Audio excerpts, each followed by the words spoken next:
Allez, place à notre expert du jour, le ministre de l'Intérieur, Bruno Retailleau. Vous l'avez vu dans le journal tout à l'heure avec Johanna, a convoqué ce matin 21 préfets place Beauvau. Une réunion de travail consacrée à l'immigration clandestine afin de trouver des pistes d'amélioration. En clair, serrer la vis, notamment sur les OQTF, ces obligations de quitter le territoire français. On vous explique tout, donc, avec notre invité de 7h15. Et notre experte de 7h15, c'est Anaïs Place, maître Anaïs Place, parce que vous êtes avocate. Bonjour. Bonjour, spécialisée en droit des étrangers et de la nationalité. Alors, moins de 10% des OQTF sont appliqués aujourd'hui en France. Expliquez-nous de la façon la plus simple possible pourquoi ce taux est si bas. Quelle est la raison principale ? Alors la raison principale, c'est qu'on en prend beaucoup plus que tous nos voisins européens. C'est-à-dire qu'on est quasiment à 150 000 par an. Probablement qu'en 2024, on va dépasser ce chiffre parce qu'avec la loi immigration qui a été prise en janvier, on va sauter encore un pas, si je puis dire. L'année dernière, on était à peu près à 143 000. Nos voisins allemands, par exemple, ils sont à moins de 50. Ils sont autour de 45 000 par an, mesure d'éloignement. Donc déjà, vous avez une inflation du seul chiffre du nombre des OQTF qui fait que ça rend quasiment impossible de toutes les exécuter. La deuxième raison, c'est que l'administration n'a pas les moyens. C'est-à-dire qu'on peut convoquer autant de fois qu'on veut les préfets. La Cour des comptes avait alerté le gouvernement dès le mois de janvier là-dessus. Il y avait un rapport qui avait été rendu en disant qu'on avait augmenté de 60% le nombre de mesures d'éloignement sans augmenter les effectifs des préfectures derrière. Donc on est sur des chiffres, mais derrière, il n'y a pas la machine qui suit, si je puis dire. Alors souvent, il y a des pays d'origine aussi qui refusent de récupérer leurs ressortissants. La France a déjà tenté de mettre la pression en délivrant moins de visas. Est-ce que cette mesure, elle est efficace ou pas ? Alors, je reviens quand même juste sur ce point. Ce qu'il faut bien comprendre, là, on parle des laissez-passer consulaires, en réalité, qui sont pas toujours délivrés. La première chose, c'est que le laissez-passer consulaire, on en a besoin que quand il n'y a pas de passeport en cours de validité. Oui. C'est-à-dire que le Maroc, par exemple, parce qu'on a parlé beaucoup du Maroc récemment, il ne va pas reprendre une personne qui se dit marocaine sans avoir d'éléments d'identité. Donc, soit on a un passeport, soit on demande un laissez-passer consulaire. Bien souvent, on tarde à le demander ou on le demande pas selon les bonnes formes, etc. Ensuite, effectivement, il y a certains pays qui font de la résistance, si je puis dire. C'est pas le cas du Maroc, en l'occurrence, mais qui font de la résistance. Je crois pas qu'en actionnant sur le volet visa, on va changer quoi que ce soit. Il faut des politiques de coopération.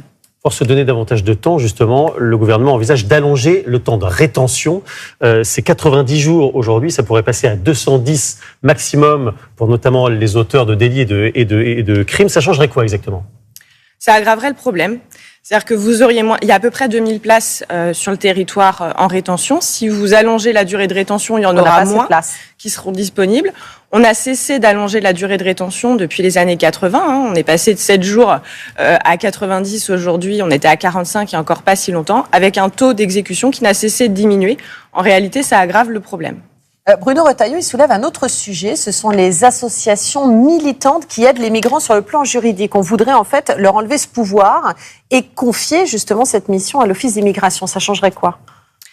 Alors ça changerait qu'on aurait un interlocuteur pour informer les personnes concernant leurs droits, qui dépendrait du même ministère de tutelle que la préfecture qui les a placés, ce qui pose un vrai problème en termes de conflit d'intérêts. Donc ce serait très dangereux du point de vue démocratique. Mais est-ce qu'il n'y a pas aussi conflit d'intérêts ? C'est ce que dit en tout cas Bruno Retailleau, du point de vue des associations, parce qu'il dit que ce sont des associations militantes, donc à la fois juges et parties. Alors, ils ne sont pas juges, c'est pas la CIMAD qui décide de placer, qui décide de faire sortir les gens. Ils délivrent une information qui en plus est très succincte. On parle des voies et délais de recours, permettre de faire le lien avec la famille, avec l'avocat. Donc, on est vraiment sur le strict minimum pour des personnes, je le rappelle, qui sont privées de liberté et avec des délais de recours qui sont extrêmement courts. Contester une OQTF quand vous êtes en rétention, c'est 48 heures, à la minute près. On vous notifie l'OQTF le 2 mars à 8h12, vous avez jusqu'au 5 à 8h12. Donc, il faut quand même qu'il y ait un minimum de moyens qui soient mis en place pour permettre aux gens d'exercer leurs droits.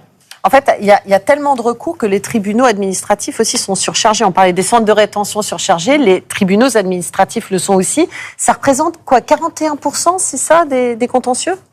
Alors attention, 41%, c'est le volume du contentieux du droit des étrangers.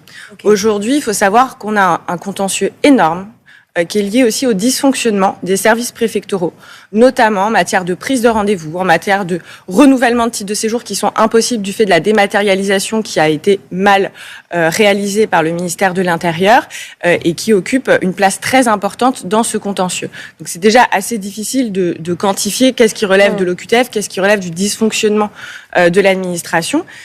Il faudrait que le ministère aussi prenne justement des mesures pour fluidifier les demandes, pour réouvrir les préfectures qui sont fermées physiquement aux usagers aujourd'hui, et on diminuerait considérablement le contentieux.